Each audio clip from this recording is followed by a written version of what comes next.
meie seast kogu aeg ronivad ülesse, selleks, et midagi saavutada. Edu, materiaalsed asju, midagi veel. Sellest ei ole midagi halva.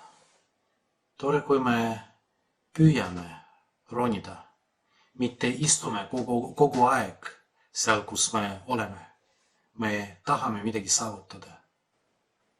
Sakkeus ka ronis puu otsa.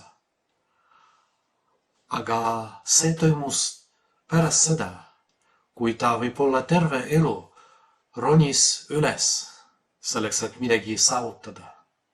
Temast sai rikas inimene, väga tähtis inimene. Aga lõppude lõpuks ta sai aru, et ta ei ole õnnelik.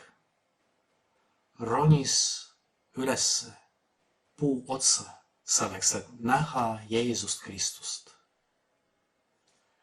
Kui tihti võib-olla kas on üldse niisuguseid hetke, kui me tahame ronida ülesse nii lihtsalt, selleks, et olla koos Jeesuse Kristusega.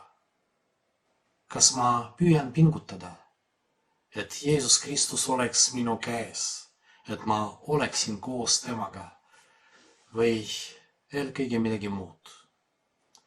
Aga mis toimub siis, kui Jeesus Kristus ütleb, tule alla? Ma kogu aeg ronin, ma tahan midagi saavutada, midagi on minu käes, aga Jeesus Kristus niimoodi ütleb. Tule alla, ma tahan olla koos sinuga. Kukkuda maha. Vaatamata sellele, et kõik läheb hästi, ma kukun selleks, et olla koos Jeesuse Kristusega.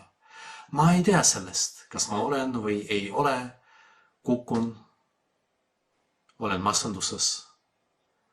Aga äkki see on väga hea võimalus mitte ronida edasi selleks, et midagi saavutada, aga selle jaoks, et tänu kukkumisele olla õnnelik.